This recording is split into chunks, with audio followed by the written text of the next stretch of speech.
I want to start talking about your business and where you've been at. So, what have you been doing these past couple months? What led you to quitting your full-time job and going in on this business you call Bebida?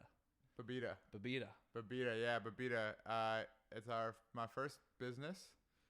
Started it back in August with a product called Dude Cards, card game that I created. Started filming TikToks at the park, Lincoln Park in Chicago, with a homemade version of the game. Wrote it down on paper, brought it to the park, played it with about 10 people. Saw some really instant enjoyment by the people playing. That's when I kind of knew I was onto something. Yeah. Came home to edit it. I was terribly disappointed with my demeanor on camera. I honestly looked so miserable filming. It was so funny. Came back to the park later that week, filmed again, and just almost instantly, I felt there was something there with the game. Yeah. Everyone was playing was that was really fun. That was great. So started editing it, got it out on TikTok, and immediately TikTok picked it up. I mean, first video I think hit 50,000, then next one 100,000, then one popped off for 300,000, and I was like, okay, let's do this. And I just fucking went. Am I allowed to swear? Yeah. I just went hardcore into it. I just went hardcore into it and just started pushing out videos, pushing out almost daily content with Dude Cards. This comes after 6 months of preparation. It's funny. So I guess I have to backtrack a little. And just for context, for people who might not know, what is Dude Cards? Yeah, it's a card game, obviously, but what is the basis of it? Yeah, so I'll backtrack even further before Dude Cards, and then I'll get to that. So I was working at a lifestyle nonprofit from graduation in May 2020, start of COVID, all the way until about September 2021. Juggled a few different various jobs for a few months before I started at a sales role in marketing technology February 2022. But between February 2022 and the start of 2022, I had about a month off where I accepted a job, but I had nothing to do. So I started formulating my idea for what a business would look like. Mm-hmm. Literally a year ago today. Yeah. Pretty much a year ago today was when the first ideas of what this business was going to look like. Okay. So I was drinking a fuck ton of coffee. I was drinking beer on the weekends. I was working at a winery, and I was drinking tea at night. And this idea, I was trying to figure out what a business was. And I put together all these things, and I was like, I'm not the only one who does this. Pretty much everyone I know drinks all these different beverages. Uh-huh. And they all have this amazing unifying factor that they're all beverages. And I was like, well, there's something there. All across the world, all these people are doing this. And I was like, maybe I should create some sort of media company around beverages. So that was the idea, the very start of Bebida. Bebida means beverage in Spanish. In Spanish, okay. Yeah. So I thought it was pronounced Bebida. Yeah, Bebida, baby. So that was the start of the entire idea. I used the next 4 to 6 months ideating, but in reality, I was just fearful. I didn't want to start a company and then publicly, quit. That was honestly the reason I didn't. It took me from January to June of not starting. So then June comes up. June 6th, I think, is the day I applied for an LLC. Got the LLC back in about 2 weeks, and then I started making content based around beverages. Mm-hmm. The content did okay. Probably got 10,000 views of TikTok. I was mostly making meme content. It didn't feel very genuine. I didn't feel like I was really reaching the audience that I wanted to, which is when I kind of started diving into what do the beverages really mean? And that's when I realized it wasn't about beverages. It's about what the beverages stand for. So essentially, Bebida is a conglomerate of the media company that we're building, with each subsidiary being a different beverage. So currently we're building Bebida Tailgate, which is the beer subsidiary. Beer meaning sports, socialization, partying. So we're currently building that out with future plans to building out Bebida Coffee Club, which is going to be business success entrepreneurship, Bebida Tea Party, which is going to be gossip, pop culture, etc. So when I started to build out those ideas and those different subsidiaries, I really was focused on a product. I didn't want to just be a media company with nothing to really point to. I still remember I was just trying to figure out what that product was. I created a few t-shirts, got a few sales, nothing major. And I was taking a walk one morning. It was about 6 a.m. Just taking a walk around Chicago, and something just hit me like a rock out of the window. It was literally, dudes are so simple they can name backup quarterbacks and have fun. Right. And that is the start of Dude Cards. I rushed back to my house and I was like, wait, like that's so like I could name former Steelers players all day just going back and forth with my friends and we'd have fun. It's the simplest idea, but it's like a real idea and I know other people liked it too. Started writing cards. Probably about a week later, I went down to the park, as I was saying, and played with a few people.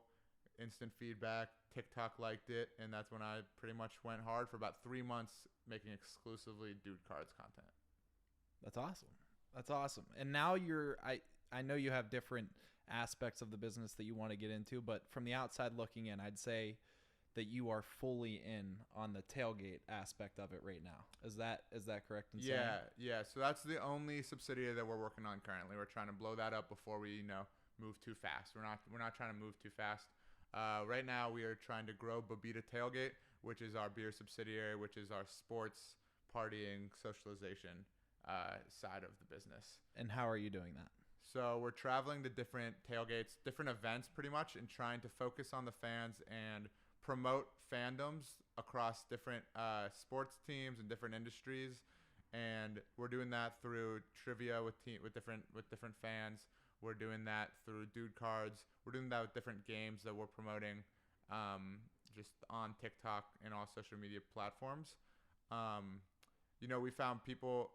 Obviously, there's a billion different sports media companies out there promoting teams, promoting players. There's very few media companies promoting the fans, promoting what is the heart of sports essentially.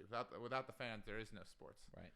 So we're trying to give we're trying to give the fans a voice, and we're trying to really showcase the best fans in the world. That's awesome. So you've been all over. I was asking you this earlier. Who do you think has the best fan base? I mean, you've been all over. Explain this West Coast trip, and then I guess you can get into who your favorite fans have been, or the craziest fans. Yeah, I think they go hand in hand. Yeah, definitely. So as I said, I was in Chicago. So from August to November, I was making exclusively Dude Cards content in Chicago. No trivia, not really. I didn't really have the grasp of like the fandom. Like I didn't realize that's what this was really turning into. At that point, it was just how do I promote this card game? Yeah. So I moved back home in November and started traveling with my business partner, Coda. And that's when we started hitting different events. We started at a Steelers tailgate. Then the next week, we just, in the moment, just decided to go to New York. We went to a Brooklyn Nets game, New York Knicks game, New York Giants game. Next weekend, we went to Cleveland for a Browns game, DC for a Redskins game. The next weekend, we went to Philadelphia. I actually went on vacation after that for about 20 days that I've had planned for months. Came back, went hard for Philadelphia for the NFL playoffs. And then we went on our West Coast trip, which consisted of the Pro Bowl, the Super Bowl, LeBron's historic night when he passed Kareem, and then the NBA All-Star game. So we've seen a lot of teams. We obviously have a lot more to see, but it's been crazy. I would say I'll take you through every team we've seen so far. Steelers fans, very, very knowledgeable, relatively tame. Really? Relatively tame. I mean, the tailgate fields are small compared to like a Philadelphia. It's not as condensed either. It's really spread out. What seems like the fields themselves, you mean? Where you're tailgating at a Steelers event, it seems like other places are more condensed. Like everyone's in one area, as opposed to like in the Steelers, it's like gold lot. Then you're over here. There's like several different lots. Maybe not. No, I wouldn't say so. I'd say it's relatively standard. I think it compares a lot to like a Cleveland tailgate. Okay. I wouldn't say it compares like. So we went to Pittsburgh. Very, very. I'd say relatively tame fans. They knew their stuff though. They're very knowledgeable. Yeah. We went to New York. Brooklyn Nets fans don't exist because the Nets fans live in New Jersey, and New Jersey fans don't go into Brooklyn for the games. Ah. Yeah, very interesting. That was like our first experience traveling too. So like we got there super excited, prep for this, this night of filming, got very little content because they didn't know their stuff. Next day went to New York or Madison Square Garden for the Knicks. They knew their shit. Yeah. Knicks fans are legit. Then we went to the Giants game the next day. Got there a little late. This is our first time traveling. So like we're learning the entire time. We're still learning how to do it correctly. Giants fans knew their shit too. Lots of great history. We found the teams with lots of great history are very knowledgeable. Mm-hmm. The teams with very bad history can be really fun, but they don't know their stuff. Like the Browns. The Browns. So we went to Cleveland the next night or the next weekend. Awesome people. Awesome tailgate. One of the most fun tailgates we've been to. Knew nothing about their franchise. Yeah. I mean, it's tough because you name their best quarterback of all time is a no name in the grand scheme of things. Tim Couch is irrelevant. Yeah. I mean, I've lived in Cleveland for 5 years and I have no idea who that is. Yeah, exactly. Like they got Jim Brown from 1960s, 70s, but like, no one cares. But really fun tailgate, great atmosphere, nice fans, nice people. Went to DC the next day. Awful tailgating situation. DC Redskins fans, Commanders fans, maybe they exist, but you're not in the right decade for them. We found a few people who did know them, mostly all old heads. Mm-hmm. All the younger people we interviewed didn't know anything. And then our Philadelphia journey started, and that really changed our channel because Philadelphia fans are crazy. So what do you mean it changed your channel? The city of Philadelphia really well. We went back. We went to Philadelphia 3 times in a matter of a month. Okay. And the city of Philadelphia learned us. And every time we came back, it's like it became like a stronger connection. We became much deep. We were also evolving as a brand. Like we learned how to make better questions. We learned how to make questions that were for the TikTok audience. We were just learning how to use social media for our page specifically. Yeah. And just like Philadelphia is an awesome city. Especially a sports city. Such an awesome sports city. And like, I went to Penn State, so like I had a lot of Philly friends, and like they're the worst. If you're the enemy, if you're the opposition, they're the worst. But if they're on your side or you're on their side, they are loyal to the death. They know their stuff, and they bleed green. Yeah. I mean, as far as Philly goes, they bleed green. They bleed red, white, and blue for the Sixers. They bleed red and white for the Phillies. They know their stuff. It's ingrained in them. Similarly to Pittsburgh, but the size of Philadelphia is just so much astronomically bigger that it's a whole entire different experience. Right. So I want to go back, and that it's been cool to see your growth looking from the outside in, and you've grown so fast to the point where you quit your full-time job. What is it, a month ago now? Yeah, just under a month. Yeah, just under a month. So I want to talk about, as somebody in the entrepreneurship realm, how much momentum did you have to pick up? We just said you started a year ago. How much momentum did you have to pick up in the last 10, 11 months to make the decision to quit your full-time job and that stable paycheck? Yeah, it's a good question. I think I am a hyper fixated individual, and I knew that corporate life wasn't for me. Mm-hmm. And I knew that some momentum was going to be enough momentum for me. I actually remember on my birthday last March, I was journaling and I wrote, like, in a year from now, I'm going to be self-employed. No idea how I was going to do it. No intention of, or there's no plans for how I was going to get there. I just it was just something that I tried to manifest, and like fortunately it worked out. But the second I started getting some momentum with Dude Cards is when I just doubled down. I was like, I'm doing this. Like I went, I would come home from work and I would work, and then on the weekends I would work. And it was tough because, working alone, like the journey of an entrepreneur is really, really lonely, especially when like those around you aren't necessarily on that same journey. When they're, drinking Friday nights, they're drinking Saturdays for college football. They're watching college football 8 hours a day. Sundays they're doing the same thing. It's hard to really, really separate yourself from that when that's like your environment. But I managed to do it to a strong enough degree that that I was able to just create some momentum. And then I moved back to Pittsburgh in November, kind of set myself up to be in a position where I could quit my job. I saved enough money where I knew like I had a little leash.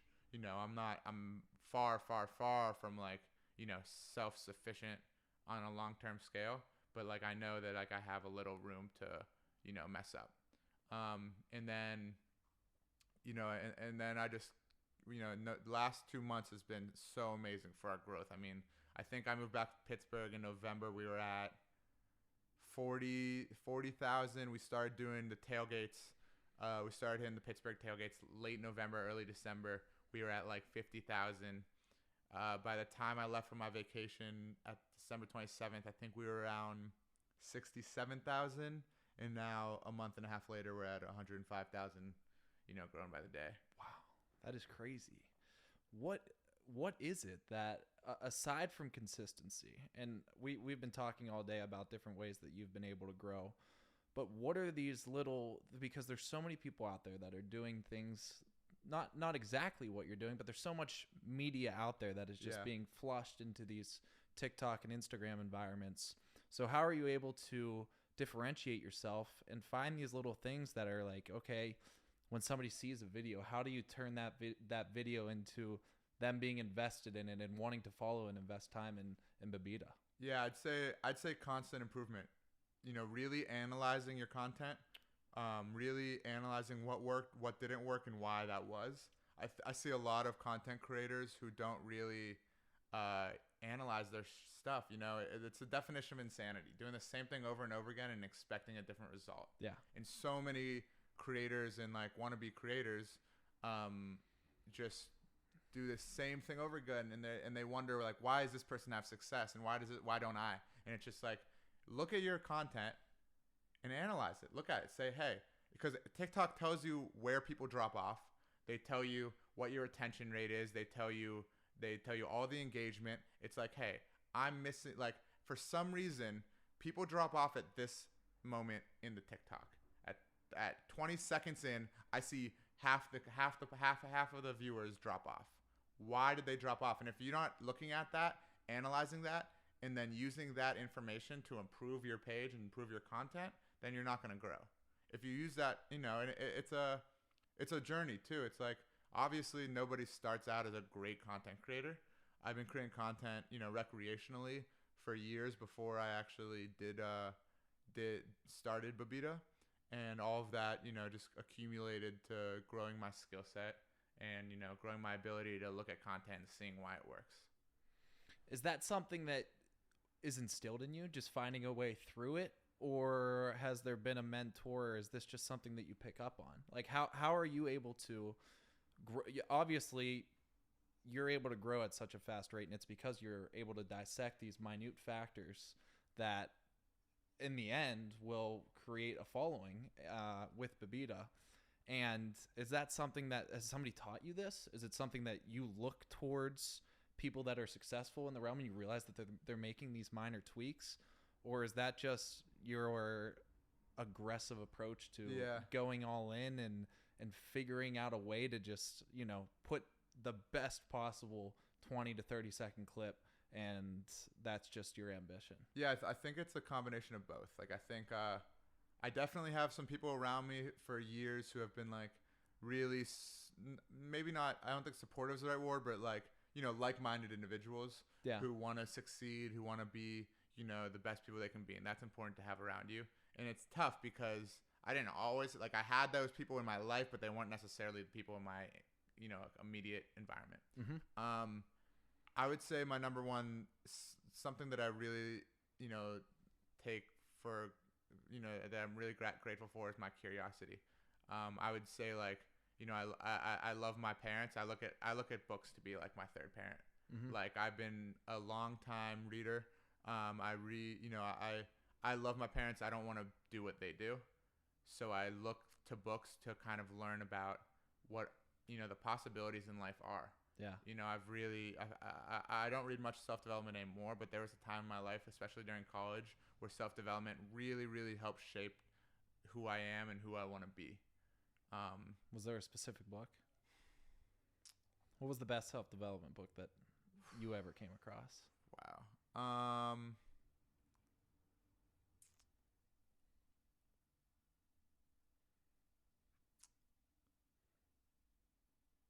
We can come back to it. Yeah, well, I mean, it's just it's a combination. I've read so many. I wish I have a list on my phone on all the books that I've read, and I'd like to look at that to like not leave one out.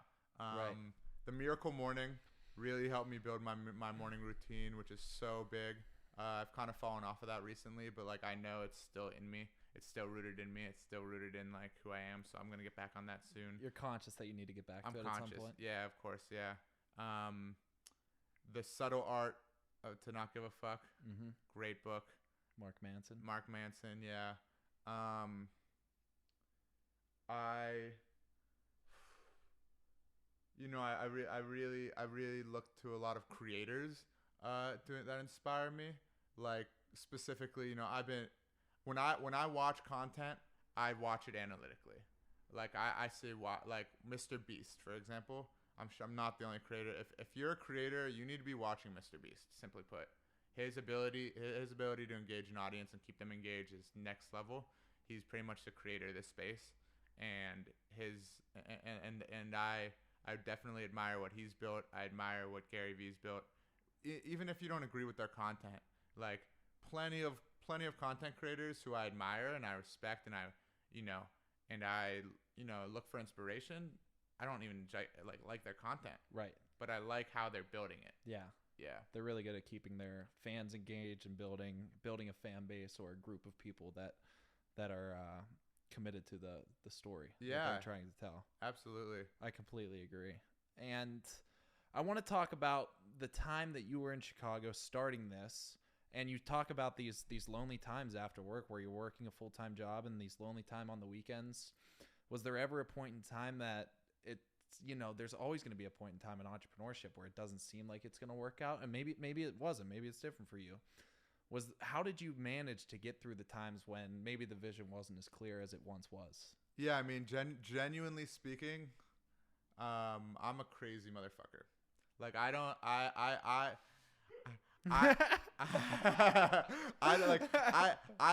have conviction with no reason to have it. Like I genuinely knew what I wanted without any reason to believe it was going to happen. I knew it was going to happen, and I wasn't willing to sacrifice, or I wasn't willing to give up what I wanted. Like, I had full intention of going full time with my business before I even had a business. Mm-hmm. I knew, right now, like I'm not balling by any means. I'm creating good content and the viewers are liking it, but like, we're not bringing in $100 million in revenue, but we will be. And I know that for a fact because I'm not going to quit until I do. Mm-hmm. I'm not going to quit after that either, but I'm not going to quit until I do that. So like, it's just like a mindset. I think success is just a mixture of sacrifice, conviction, and improvement. You just expand on the conviction aspect. Like, as you said, it's like there's always that level of doubt. There's that imposter syndrome that everybody naturally goes through. Like nobody becomes who they're becoming without that level of imposter syndrome, where it's like, maybe I shouldn't do this.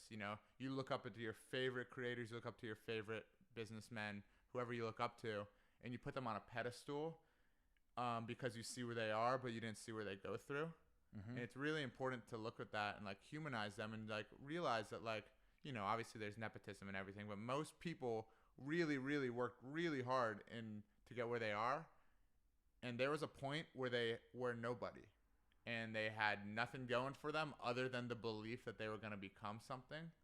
And like, in my mind, it's like, if, I look at like manifestation as my religion. Like I believe, you can really create whatever it is that you put your mind to. Mm-hmm. And it's, you almost have to like put your ego behind you, and you have to put, the imposter, like, do I suffer from imposter syndrome?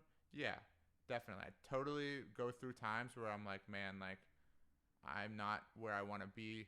I'm not, like I look at other people and I'm like, they're way ahead of me. But I just, put my fucking construction hat on, my hard hat on, and I say, fuck it. Like, I'm gonna do this until until I fall apart. Like I'm not. You can't fail if you don't quit, and I'm Yeah. not gonna quit. And you literally put your construction hat on. Literally. That wasn't a play on words, or Yeah. I got my hard hat right over there. I'm looking at it right now. is that the significance of it? Just hard hat and lunch pail, go to work.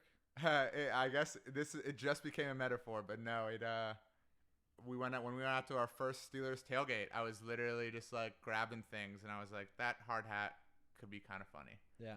And it's interesting. It's like, what's gonna make you stand out in creating content is what's gonna be your differentiating factor. It's like, that's the guy with the hard hat. That's the guy with the hard hat. You see me when I'm filming, you're like, holy shit, you're the Dude Cards guy. If I'm not wearing the hard hat, maybe you don't recognize me. Maybe you don't see me from a distance. So that's one thing that stands out. I think it's super smart. Yeah, but like obviously you don't want to, you don't want to die on that sword. You don't want to be the guy who only wears a hard hat. If you're not wearing a hard hat, you're not that character anymore. Like you don't want that. I completely agree, dude. Wow. It's inspiring. And just spending the day with you today here in Cleveland, like you've been couch hopping and 8 different flights in the last 2 weeks, and it's so imperative that there's no lack of energy because you're doing something that's truly fulfilling to you and your business partner, Coda. So I'm just inspired myself to really just chase things that make me happy, because then there's endless amounts of energy when you're fulfilled. And explain what it's like to do something that you love every day and chase a common goal with one of your best friends that's like-minded. Yeah, it's a great question, and it's interesting because when my first job out of college, I really, really loved. I wasn't making that much money. I didn't have an amazing mentor, but I loved the work, and I got my first taste of really enjoying work. I had all my friends who would text in our group chat about, just another day on the job. Like I had to move my mouse a few times today, and I'm just sitting there like, oh man, like I knew life had more to offer than that. A lot of that came from my reading, from reading books too. Like I just realized, other people lived lives that I wanted to live, and no one was gonna give that life to me. But I was really and then when I started my new job, I was decent at it. I was in sales, but God, I would wake up dreading starting the day. I would like the best part of my life was escaping it, and like that wasn't worth it anything to me. It wasn't fulfilling, and I knew there was something out there. So started this, found a lot of enjoyment in this, and now that I'm doing it full time, it's like it doesn't even feel like work. I mean, to many people, it's like a dream job. The reality is, I'm working harder than you. I'm working more hours than you, and I'm fucking grinding. But on the outside, it looks like I'm asking people trivia questions. Right. But it's fun. It is fun. Like I get to talk with really cool people. Yesterday, I was at the NBA All-Star Game, chatting it up with Sean Marion, Hall of Famer, Tisha. Coda? What's her last name? Tisha the GOAT, number 2 leading assist leader in WNBA history. Tari Eason, rising star. Scoot Henderson's agent. Like, you just run into it because you put that energy out into the world, and that energy reflects back on you. It's like you're gonna receive everything you put out in tenfold. But like, it's not easy to put it out. But like, you just got to put yourself out there. Wow. Yeah. It's been so cool to witness, and the ripple effect of it, as you just said, where once things start compounding, it just keeps on growing, and the snowball just keeps on rolling and getting bigger, and you put that energy out into the world, and it keeps on compounding into something that now we have here today. So your business plan started out as drinks, and I honestly remember your initial Bebida post, and I was like, I don't truly understand it. It didn't make any sense. Didn't make any sense I at all. deleted it. And it's funny looking back on it. Like, I read it probably twice through. Like, I'm always going to support someone that's going off and doing their own, but I don't know what the fuck you're talking about. Well, so it's funny how something starts, but it's come back to that thing continually evolving. Yeah. So you spoke to your business plan and what areas you want to get eventually tap into. How open are you to change with the business plan? Because obviously this started as something, and now it's something completely different. Well, so So it's interesting because where I'm at now is where it was supposed to go, but it wasn't where I thought it was gonna start. So like in my mind, I had the themes. I had the beer theme was a partying, the tea was pop culture, the coffee was business success. Okay. But I didn't. I figured it was gonna start at beverages. I was gonna build an audience with like beverage media, and then somehow, you know, just go from there. And then I realized like, what the hell is this? This doesn't make any sense. This doesn't mean anything to me, and if it doesn't mean anything to me, it's not gonna mean anything to anyone else. Right. But yeah, that post was nonsense. I watched that and I think I probably didn't delete it. I probably archived it. I'll look back on it one day. So what do you take from that, and what advice do you give to other people that are like, it's not just, I think you understand more than anyone that it's never going to be clear, especially at the start. So what is the advice to someone that has been contemplating like you did for 6 months, maybe 10 years, to take that first step into the deep end? You know, I would say it was 6 months of me genuinely. I probably didn't say it out loud, but I was genuinely afraid that I was going to start, give up, and embarrass myself. And it's funny because I genuinely knew that like no one else is going to give a shit about me. No one gives a fuck about you. I was just going to feel that own shame of myself quitting. And then I finally got the balls to just drop the business online, and something in me switched. It went from like, I was working here and there on this idea to I'm working on this every single day because I have to. I don't know what the hell it was in me, if it's just a natural, innate entrepreneurial something in me, or if it's just something, when you start something, just this competitive factor. I don't know what it was, but the second I announced it to the world, pretty much manifested it to the world, something in me changed where I was like, I need to be doing this. I need to be working on this because I'm not gonna fail. And then if I am gonna fail, I'm gonna fail on my own accord. I'm gonna do this until I don't have anything else to give on it. Well, I think that's a sign that it's your passion. I think that's something inside of you is like something you've never felt before. Mm-hmm. This internal drive to like, nothing's going to stop me. Yeah. And sometimes it takes just that one step to maybe feel that, which is truly inspiring because I pondered this idea of a podcast on my dark drives to work at 6:30 in the morning for 6 months probably as well. And I always had the name Anyone Extraordinary. I mean, it started as something like I ran into somebody and I was like, I want to interview that guy. And then that person's gone. And it's like it takes those little moments of just like pondering and thinking about it. But all it takes is that first step. Like, who are you waiting on other than yourself? Nobody's the answer. No, you really aren't. And like, I'll answer. I know I kind of skipped over all the questions asked and just kind of went on a loop. But like, I guess as far as what like starting is the number one thing. The second, like, you have to start. Nothing's gonna happen until you start. Ideating only goes so far. Until you start, you're never gonna learn what you don't know.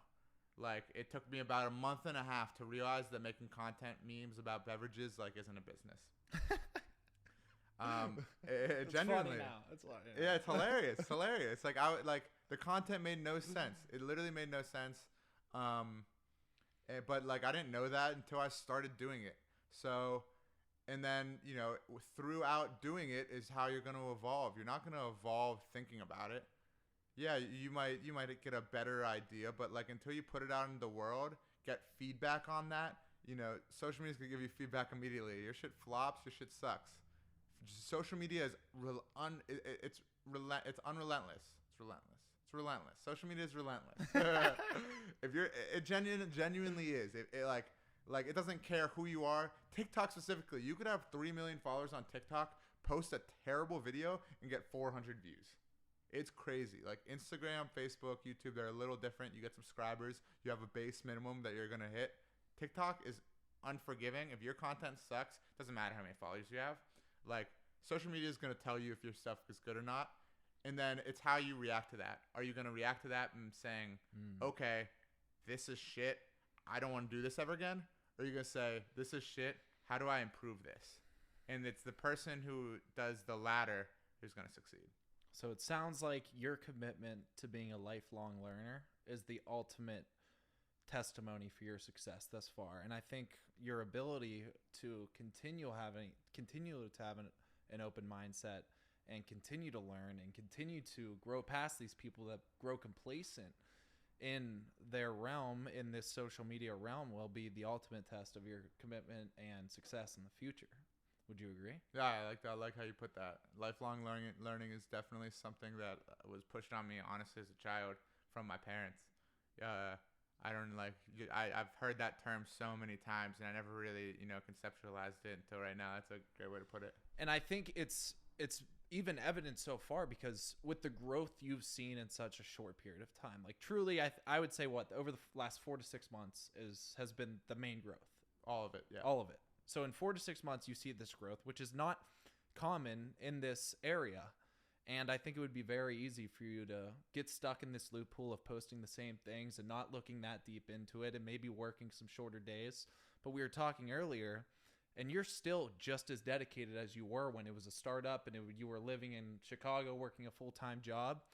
So take me through the day of an entrepreneur and building a business with your friend and what it consists of. Now you're back home and doing it full time.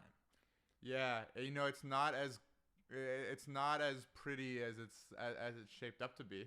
I mean, I wake up at 8 a.m. for better or worse and get to work. I go to bed at midnight, wake up and do the same thing tomorrow. But it is fun.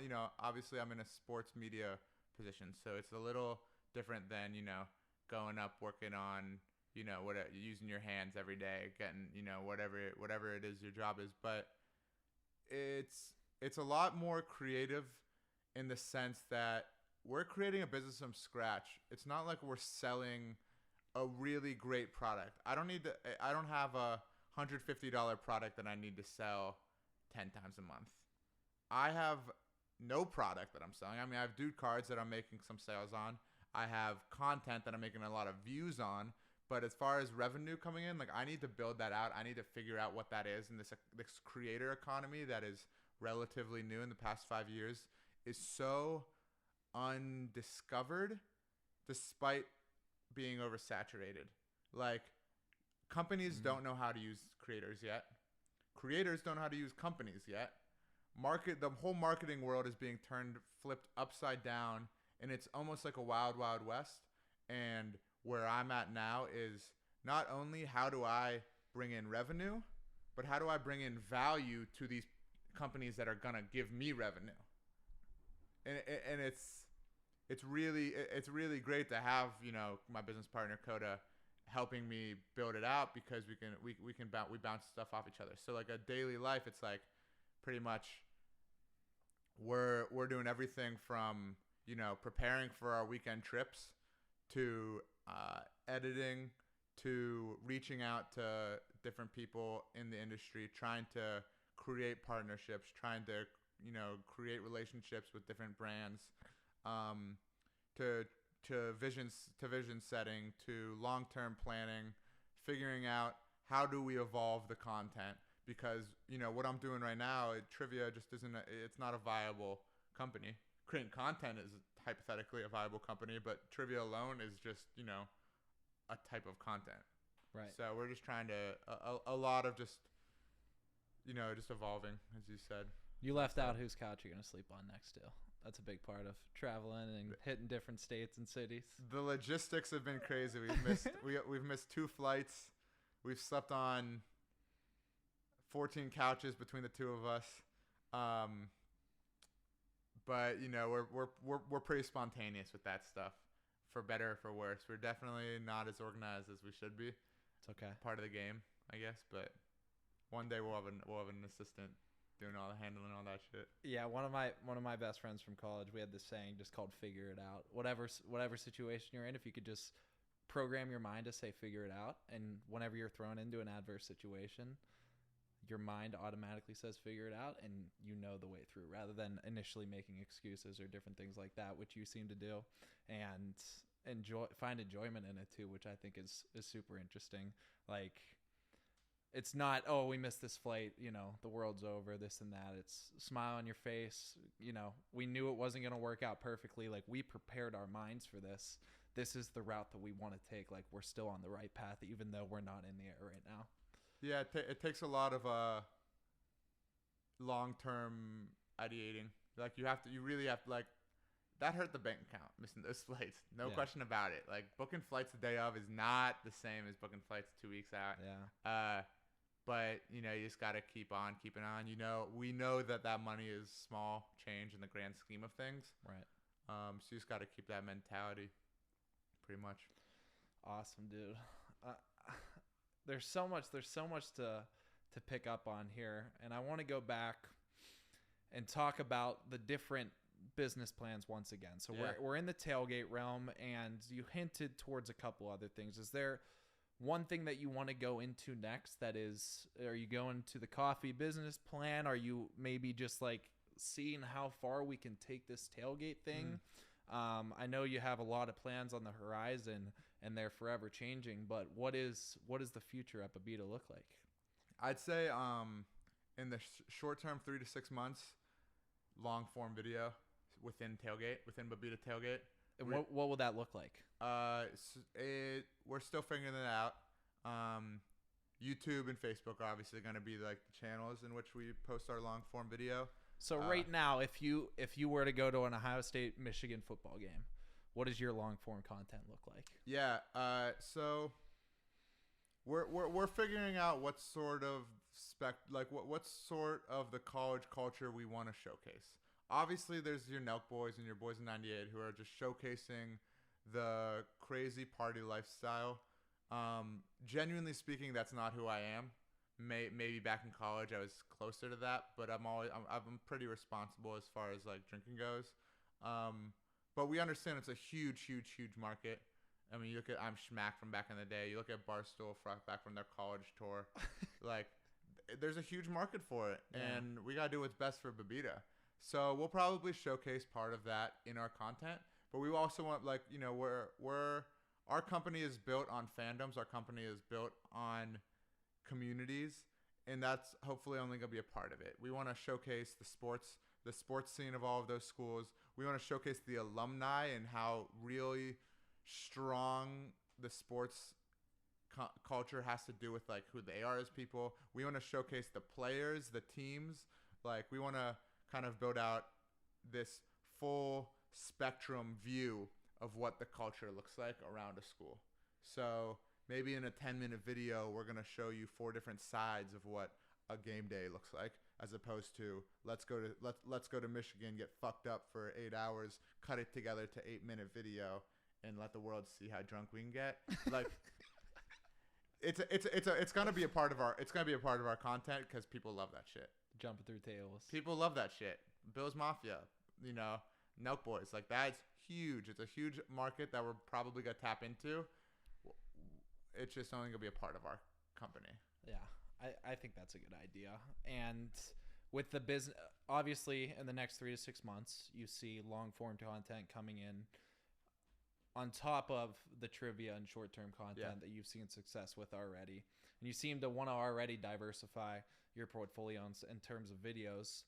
Have you set up any plans to go past the tailgate scene and into the business? What does that look like? Is that just still blurry since you're finding so much success when with the you tailgate? say the business, you mean Bebida Coffee, or do you mean building out the tailgate business? No, so Bebida Coffee. Yeah, so the different sectors of your business that you mentioned earlier. Yeah, so we're always constantly talking about just different things, how we're gonna build all of them together.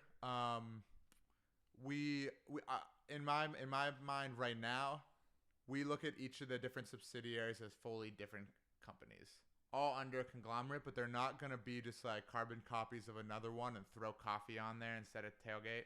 We want to bring value to every different audience. So the value that we bring to a sports audience is obviously going to be different than the value that we bring to a business success entrepreneur audience. Yes. So whether it's building a community around entrepreneurs, building like a, what do you call it, a mastermind group, just different, every business is derived from value. What value are you bringing people? Right now, we're bringing people entertainment value. A business community looks for a lot different value than a sports community. So we're gonna figure out how that is, but it's gonna look a lot different. Okay, yeah, that clears up a lot of things for me, because when I think about it, I see you guys going out onto the streets and finding the guy in the suit and a tie with a coffee in the morning and asking him how he got from point A to 37th floor and, you know, Yeah, the business building downtown. So right now, we TikTok is our product. TikTok is the end of our funnel, unfortunately. But in 3 months from now, in 6 months from now, and 10 years from now, in our mind, TikTok is an advertisement. TikTok is our marketing, whereas the long form content is the product. So we want to lead people from our TikTok to our YouTube. We want to lead people from our TikTok to our products. So that will be a part of the content, no question about it. The man on the street stuff is killer. It's killer content. I truly enjoy it. It runs TikTok. But you need to figure out how to make TikTok the advertisement and not the product, not the end goal, but the start of the funnel. Okay, the conduit. What is it? The conduit. The conduit, yeah. Okay, Yeah. that's cool. Yeah, I agree. And is there any marketing techniques that you've found that work for you specifically, or is your marketing strictly social media? I know you only have one product right now, and I guess your whole business plan is all marketing, but what have you found? I guess what I'm trying to ask is, what have you found? What is the greatest asset in terms of gaining new followers?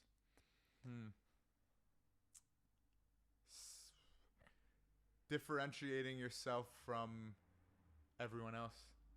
There's so much value in scarcity, and I look at a lot of people want to be creators. It's like they just use trends. They'll turn on their phone and they'll make something they find funny, and hey, it might hit 1 million people and they get 200 followers from it, and the grand scheme of things be nothing. It's like, one, you can't replicate that. Two, if everyone can do it, there's no value in it. If you can create a video in 30 seconds, yes, some people have found success with that. More power to them. Most people aren't going to find success in that.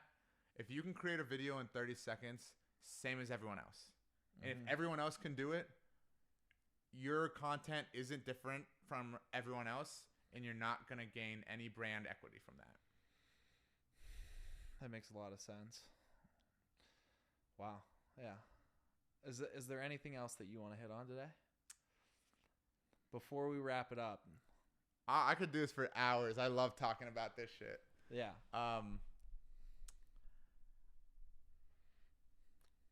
Yeah, I mean, if anyone's listening to this and like you've really like been inspired, or like you're looking for that one last thing that like you're trying to learn from this podcast, it's like the difference between failure and success, or maybe not even failure, but success and not succeeding.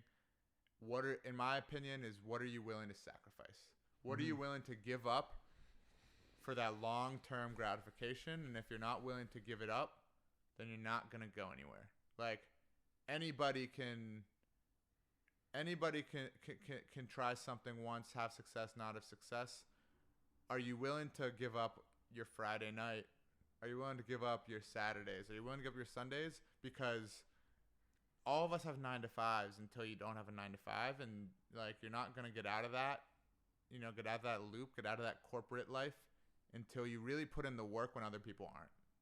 Yeah, it feels like that 40-hour work week is designed specifically to break you down just enough so you don't have the energy to go off on your own and do something else. And it takes that extra little push, that extra little motivation, because 40 hours is a lot of time in the day, And especially you add in the commute, like I was saying, and then it's 50 hours. Totally. And then you work a little bit of overtime here, and then it's 60 hours some week. And it's like, you got to find something inside of you, this inner drive that like, I don't want to be here. Like what you wrote down on your birth, I don't want to be here. Yeah. Like there's something about telling yourself this story, that being honest with yourself, I truly don't enjoy where I'm at and I want to be somewhere. It's such a scam too, because it's like Pavlov's dogs. It's like they're going to ring the bell and keep you coming right back. They're going to say, hey, your salary just got pushed up 5%.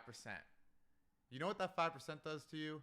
Literally nothing. It doesn't change a single part of your life. You have the same rent. You have the same amenities. Maybe you get an extra vacation a year. Maybe. and then you're still doing the same thing, but now they're like, hey, we gave you a salary. We gave you a salary bump. Like, your life's pretty good, and it's just a sad reality that, like, most of America and corporate life is, just you said it. They're holding you on. It's like they're holding you on to something that really doesn't exist. Right. I think that's the main reason why a lot of companies won't, anyone who works for a big company knows, well, I can't say anybody. I can't speak for anybody. I don't want to deal with absolutes. But a lot of my friends coming out of college and a lot of people that work the 40-hour work week, I actually am in something where I'm constantly involved, but a lot of my friends, and I've heard stories all over the place that nobody actually works 40 hours. Like, you could squeeze this 40-hour week into 20 hours. Yeah. And people have to know that, but they're not willing to let you go because what do people do when they're on their own time? They start realizing you're in your own thoughts. You start to see through the absurdity of your own predicament, like we talked about earlier. And when you start to recognize that, it's like, that's hard to sit with. Like, that's really hard. You have a lot of time to yourself and you're seeing the absurdity of what you're going through. And you start to, like, look around and, like, what is this life all about? Yeah. Like, that's tough to sit with, and that'll make you want to do something about it. Was there a specific time, like, where I know it's been a year, and you sat on this for 6 months, but, like, when was that, like, clearly there was something inside you that you wanted to work for yourself. So what was it that made you like, I'm tired of working for somebody else's goals? Because so many people think about it. Very few do it. And you're doing it, which is very admirable. And I'm just trying to extract as much out of you because I feel like people have it inside them. Everybody does. I had the thought of this podcast, but I sat on it for so long. And it took one thing with me.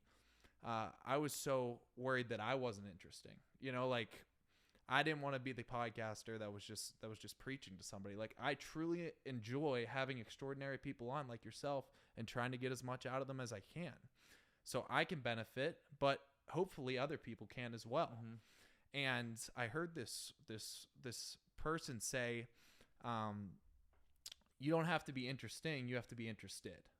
And that was it for me. I'm like, I'm interested. I want to have a podcast because I'm interested. And for so long, I sat there and thought about, well, I'm not interesting. I don't want to do it. It's like, no, but that's not even the point. Yeah. Like, I literally want to have a podcast so I can talk to people like you and benefit from it. And then, hey, if one person's life is changed from it, which I believe it will be, there's no doubt in my mind, then, there it is. It's like, and there we are, like us two, we're benefiting from this right now, becoming better at speaking and having a conversation face to face, which lacks so much in our environment today. Yeah. So coming back to the question, what was it? Like, when did you realize that this isn't me? Like, it can't be me. Like, I need to do something about it. Yeah, I definitely think it's a accumulation of a bunch of different events. I'm the youngest sibling in my family. I feel like I'm one of the younger people in my family. I feel like growing up, like, one of the things that I really liked most about myself, I felt like I'm really good at picking up things that I don't like about others, for better or for worse. And I would just always, I'd watch my dad work. My dad worked from home a lot in my childhood, and I'm like, that looks awful. That looks awful. He sells life insurance, and you're just someone else's bitch.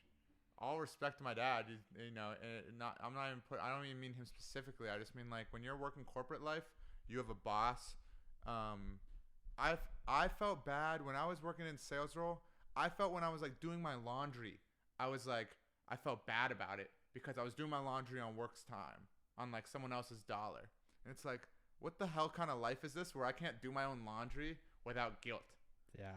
And it's like, what is that? That's not worth it. And so, like, that's something big. And then, like, as I said earlier, just reading books, reading about other people who have done extraordinary things, and, just seeing that there's more out there than just, like, what you're born into. I guess, like, even more so than self-development, I could say autobiographies have been really, really, really great. Just learning about other people who have really built something extraordinary. Walk the path. Who's that? No, they've walked the path before. Yeah. Like, you've seen it walked, and then you're able to walk it yourself. I think that's very important. Like, the 4-minute mile. You know, Yep. it was unbreakable for years, but once you see somebody walk the path, it's like, Now oh, okay, everyone- now it's possible. Yeah, then I think everyone that's the starts power doing in it. Yeah. in autobiographies and biographies. Is there a biography that or autobiography that really stuck out to you and changed the way that you view the path? I've read so many good ones. I really like Andrew Carnegie's autobiography, even though he had mixed opinions on if he was a good person or not. He's a great businessman. A lot of people are. Yeah, most people are. A lot of businessmen are. Most people are. Same as Elon Musk. He's a good I guess this is his biography. Anthony Kiedis has a really awesome autobiography. I just saw that in the bookstore yesterday. I wouldn't say it's like the most inspiring. It's very interesting. Red Hot Chili Peppers guy? Yeah, Red Hot Chili Peppers guy. Such an interesting book. I wouldn't say it's particularly inspiring, but it's very interesting. Really? I'm gonna get it. Yeah, really good book. Will Smith has a really good autobiography. Tim Ferriss, I like his books. I've never read them when they were the right time for me. His books are about for people who really, really, really want to change their lives. And when I went to read his books, I felt like that wasn't where I was at that time. Yeah. But I still took away. I really like his podcasts, actually. Same. His podcasts are great. Who else is a good? Walt Disney. I really liked Walt Disney's biography. Walt Disney's one of my biggest inspirations too. He really put everything out on the line, and when it all looked bad, he said, "Keep throwing everything at it." He quite literally spent every single dollar that came in. Like, his brother was pretty much the finance guy, and his brother would be like, "We can't do this. Like, we can't afford this." And Walt Disney was like, "I don't care. We have to create the best product around, the best product possible." And that's what he just did over and over and over again, despite financial situations not necessarily adhering to that. He said, "Fuck it, I'm creating the best product." And, obviously we saw how that turned out. Oh, Bob Iger, the CEO of Disney, another really good autobiography. Cool. Do you find yourself seeing that? Like, are you ready when this really starts to grow? Are you ready to pocket a paycheck right away, or are you fully invested? And what if you are investing? Like, what is the end goal of this? Like, is it all community based? Is it to build something that is truly monetizable and you can really make a lot of money from it? Like, what is the end goal? And don't be embarrassed if you're like, I want to make a lot of money. Yeah, yeah, I'm gonna make a fuck ton of money, no question about it. But as to your first question, no, I'm not gonna make money quick. In fact, I plan on really, really putting everything back into the business. In a sense, I need to pay myself because without my own ability to be self-sufficient, how well can I necessarily run a company? Right. If I'm living in my parents' house, I'm not gonna be at my top peak. But like, while I'm not gonna be paying myself for a long time. I'm gonna be investing it back into the business for a long, long time until I get to the point where then I'm really balling. But yeah, I obviously want to create an amazing community, and with amazing community comes loyalty, and with loyalty in any business comes revenue. Right. Yeah. Okay.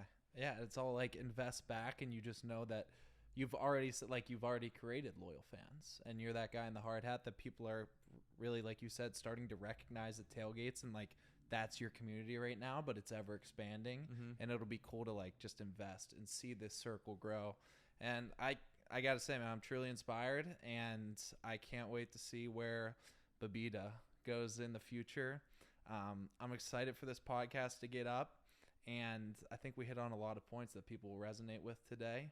I just want to thank you for coming on, and I'll open the floor up to you, man. Like, there's going to be people that listen to this that are coming out of college. I'd say that's the majority of people that look to me and want to find things that hopefully I can bring on and really just find that spark of motivation. Hear that one thing.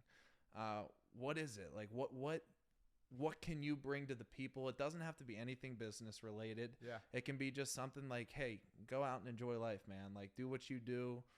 Don't care what people think about you. Whatever, like, the floor is yours. So take it. Yeah. Probably the greatest compliment I've ever gotten ever, and it was a totally backhanded compliment, but I appreciated it. I was someone told me, they're like, man, you know, one thing I admire about you back in high school, like, you didn't give a fuck what anybody said about you. You didn't give a fuck what anybody like thought about you. You just did your thing, and it's like, that's the best way to live. Like, if you're just like so in your own head and worrying about what other people are gonna say and other people are gonna do, you're holding yourself back. Like, you really just got to put yourself out there, because in reality, no one gives a shit, you know. And when you pop off, they're gonna say congratulations, and when you don't pop off, they don't give a shit about you anyways. So it's like, just put yourself out there. Don't care about what other people's thoughts on you are, because they don't have thoughts on you. And if you're still listening to this, like, if you made it all the way through and like you appreciate this conversation, like, hit me up. I'm always down to, you know, have a conversation with somebody who appreciates good conversation and appreciates, you know, what we're building here. You can find us at bebida.tailgate. That's BEBIDA.tailgate. You can also look up hashtag dude cards, or you can find me at my personal at Matthew Evan Shaw, SHAW. All right, fans, you heard it here first. Give them a follow, and excited for the journey. Thanks for coming on, Yeah, Matt. thanks, Luke. Appreciate it.